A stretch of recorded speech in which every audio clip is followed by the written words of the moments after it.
Baik, Assalamualaikum warahmatullahi wabarakatuh. Selamat siang, Bapak dosen dan teman-teman semua. Perkenalkan, saya Wilhelmus Canes Patudang dengan NIM 232021. Pada video kali ini, saya akan mempresentasikan hasil rangkuman saya dari materi-materi mata kuliah pemrograman mobile lintas platform dari materi kelima, pertemuan kelima hingga pertemuan ke-12. Pada demo ini, nantinya saya akan menjelaskan struktur aplikasi, widget tree, elemen-elemen yang digunakan, logic atau control flow-nya, serta implementasi validasi form, SQLite, dan enkripsi password menggunakan Bcrypt. Oke, langsung saja kita masuk ke penjelasan presentasinya. Oke, sebelum masuk ke setiap materi, saya akan menjelaskan struktur aplikasinya secara keseluruhan. Di sini aplikasi dimulai dari file main.dart yang menjalankan fungsi main. Selanjutnya aplikasi memanggil material app pada kelas aplikasi kampus sebagai root aplikasi. Nah, kemudian di sini halaman yang pertama yang ditampilkan adalah halaman menu page yang nantinya di sini akan berisi list untuk pilihan-pilihan ke halaman-halaman yang lainnya, ini seperti halaman materi. Jika dilihat dari widget tree, strukturnya di sini ada material app, ada scaffold, ada app bar, ada body, ada list view, kemudian ada list style. Nah, struktur ini membuat tampilan aplikasi tersusun secara rapi dan memudahkan proses navigasi antara halaman. Oke, kita lanjut ke halaman menu page atau halaman utamanya. Di sini adalah halaman menu yang menampilkan list view, materi-materi yang akan kita bahas pada video kali ini. Widget tree-nya terdiri dari ada scaffold, ada app bar, ada list view separated atau yang garis-garis ini, kemudian ada list style. Nah, setiap list style memiliki icon, teks, dan juga navigator push jika ditekan. Manfaat penggunaannya, seperti yang saya bilang tadi, list view separated manfaatnya adalah agar setiap menu memiliki garis pemisah sehingga tampilannya lebih rapi seperti ini. Nah, logic yang digunakan di sini cukup sederhana, yaitu ketika pengguna menekan salah satu menu, aplikasi menjalankan navigator push untuk membuka halaman materi yang dipilih. Misal di sini saya memilih materi kelima, maka navigator push akan dijalankan dan halaman akan berpindah ke view yang kita pilih. Oke, lanjut, kita masuk ke dalam pembahasan materinya. Yang pertama ke materi kelima. Di sini kita belajar layout Flutter, di mana pada halaman demo untuk materi kelima ini masih berfokus pada penyusunan layoutnya saja menggunakan widget dasar. Nah, struktur widget tree-nya yang digunakan di sini ada scaffold, kemudian ada kolom, ada container, ada icon, ada teks, ada row, dan juga kolom lagi. Nah, di sini elemen yang digunakan yaitu ada container, kolom, row, teks, icon, dan size box. Di sini container berfungsi sebagai pembungkus widget dan mengatur padding, margin, serta box decoration. Kontainer yang membungkus semua widget ini.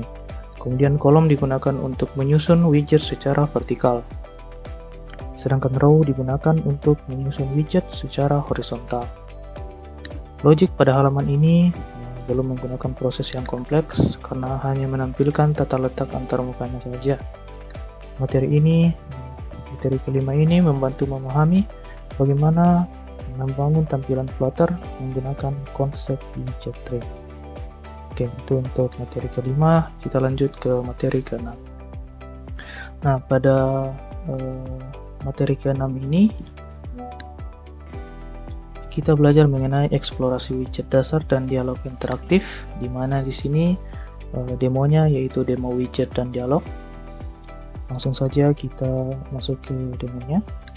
Di sini demonya yaitu dibuat form sederhana menggunakan widget input, ada input name dan juga input nama lengkap, di mana saat tombol simpan ditekan, maka aplikasi akan menjalankan show dialog. Nah, yang akan menampilkan alert dialog yang berisi konfirmasi data. Kemudian alert dialog ini memiliki dua button atau dua tombol, yaitu tombol batal dan simpan. Logic yang digunakan berupa event, yaitu event on pressed. Manfaat penggunaan dialog di sini adalah memberikan konfirmasi kepada pengguna sebelum data akan diproses. Cukup sederhana di sini ya.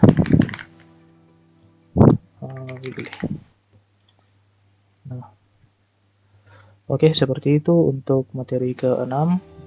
Langsung lanjut ke materi berikutnya, yaitu materi ke-7. Nah, pada materi ke-7 ini kita mempelajari mengenai list view mahasiswa atau daftar isi mahasiswa atau tampilan data-data list. Nah, di sini pada demo aplikasinya di sini ditampilkan daftar mahasiswa menggunakan list view builder.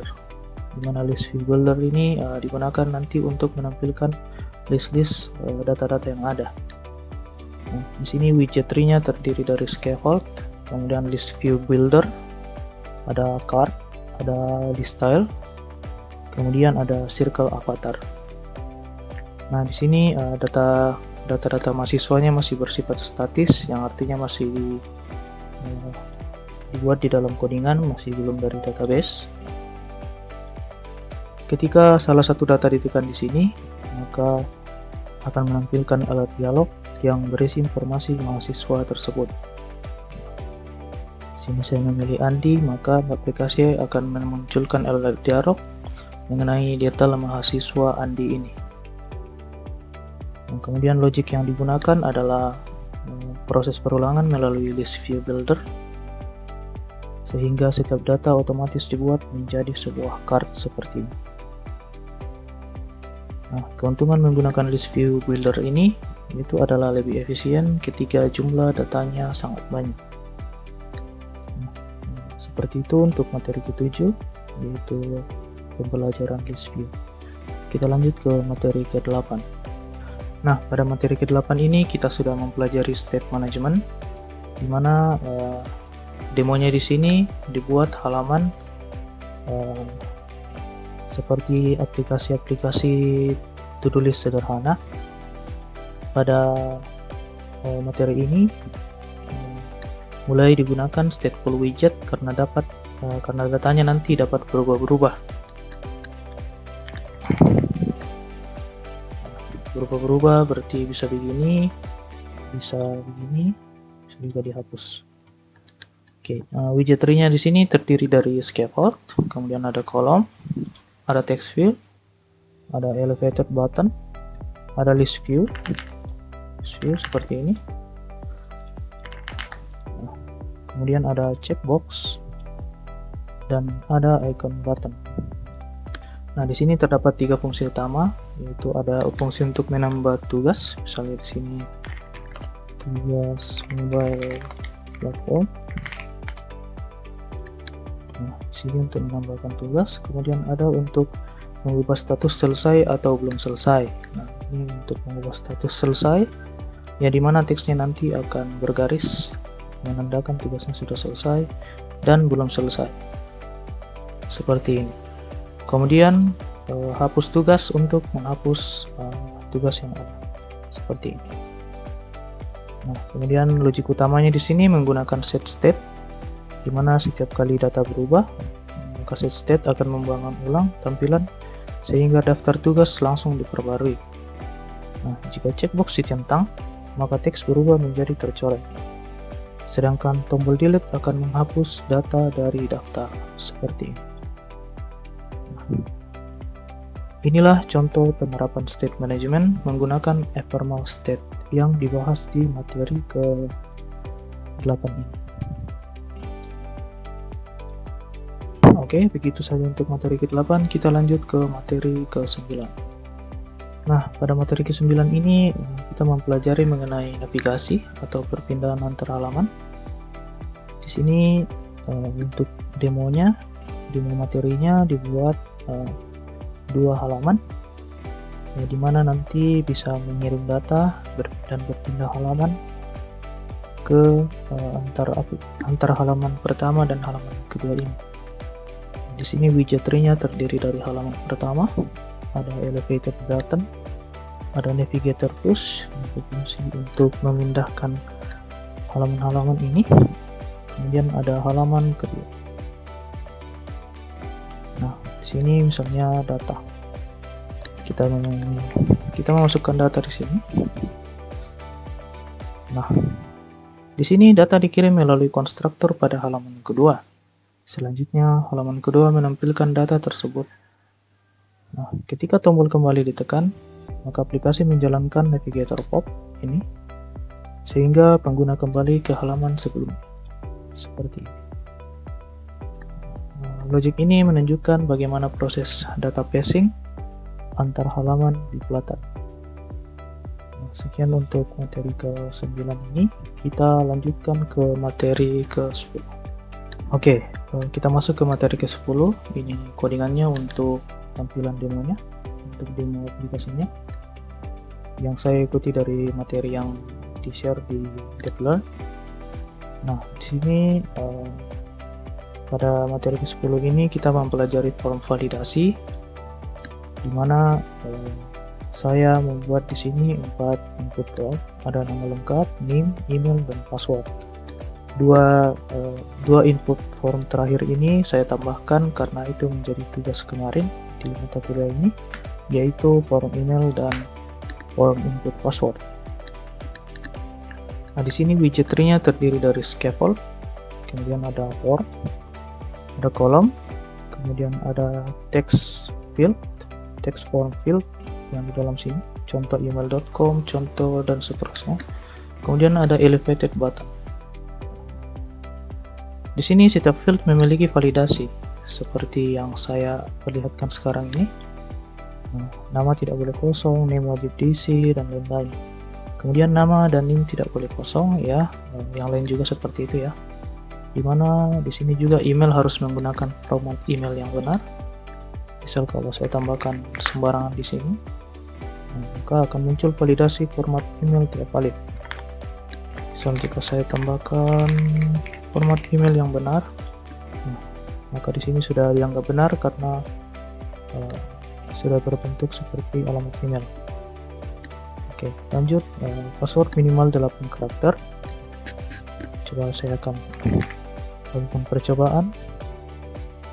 Di sini sudah 8, tapi dia harus mengandung angka juga. Nah, di sini password minimal 8 karakter. Dan juga di sini password memiliki tombol visibility untuk menyembunyikan dan menampilkan passwordnya.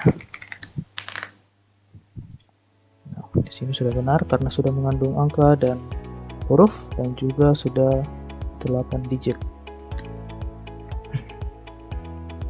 Nah, di sini setelah validasi berhasil, password tidak langsung disimpan dalam bentuk teks biasa, tapi diproses dulu oleh password hash ini menggunakan bcrypt, dan nanti akan menghasilkan hash password, di mana akan ditampilkan nanti data hashnya jika sudah berhasil kita melakukan input dengan benar. Misalnya di sini saya melakukan penginputan dengan 1 sesuai dengan ketentuan validasinya, maka akan muncul alert seperti ini.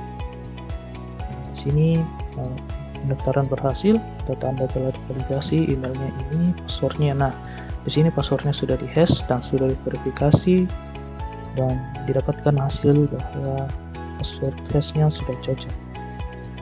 Nah, seperti itu kira-kira. Apa manfaatnya untuk penggunaan bcrypt ini? Manfaatnya yaitu adalah menjaga keamanan password sehingga tidak mudah dibaca apabila database-nya nanti mengalami kebocoran data. Oke, seperti itu untuk materi ke-10. Kemudian lanjut ke materi ke-11 dan 12. Nah, di sini agak sedikit kompleks karena di sini kita sudah akan melakukan CRUD data menggunakan database SQLite. Oke, di sini kita akan mengimplementasikan SQLite, dan dimana pada pengimplementasian ini akan terdapat 4 file codingan Dart, dimana pertama di sini ada model. Di sini saya kasih nama modelnya mahasiswa. Kemudian ada database helper,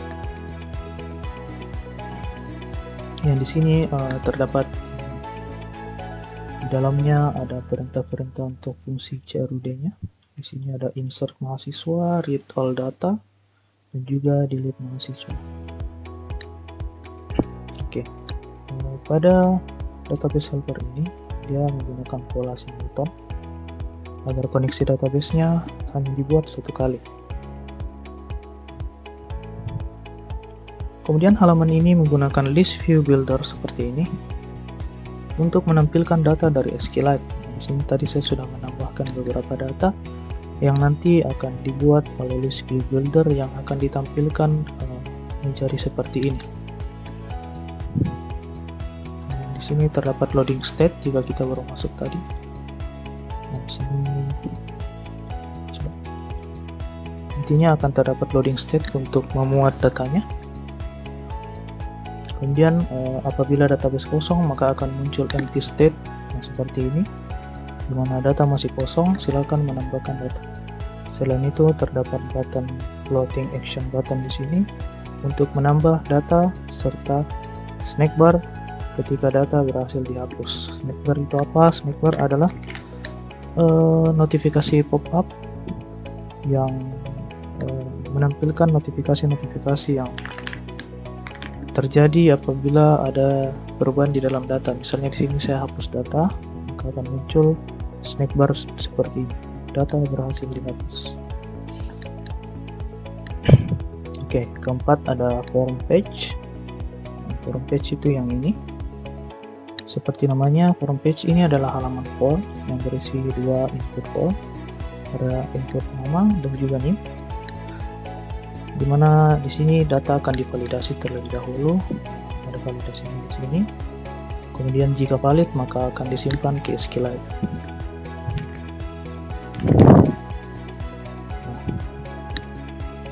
Di sini belum ada saya tambahkan supaya ini benar-benar hanya menampilkan huruf, tapi kurang lebih seperti ini. Nah, jadi dari form page nanti akan menyimpan data dan akan ditampilkan di halaman data mahasiswa ini. Oke, logik utama pada materi ini adalah proses CRUD menggunakan SQLite yang dipadukan dengan set step, sehingga setiap perubahan database langsung memperbarui tampilan aplikasinya. Oke, seperti itu untuk rangkuman-rangkuman yang sudah saya buat untuk materi ke-5 dan ke-12 ini. Dari materi ini saya mempelajari bagaimana membangun layout menggunakan widget tree, membangun widget interaktif, mengelola state, melakukan navigasi antar halaman, membuat form dengan validasi, email dan password, mengenkripsi password menggunakan bcrypt, serta mengimplementasikan database SQLite dengan operasi CRUD, operasi CRUD.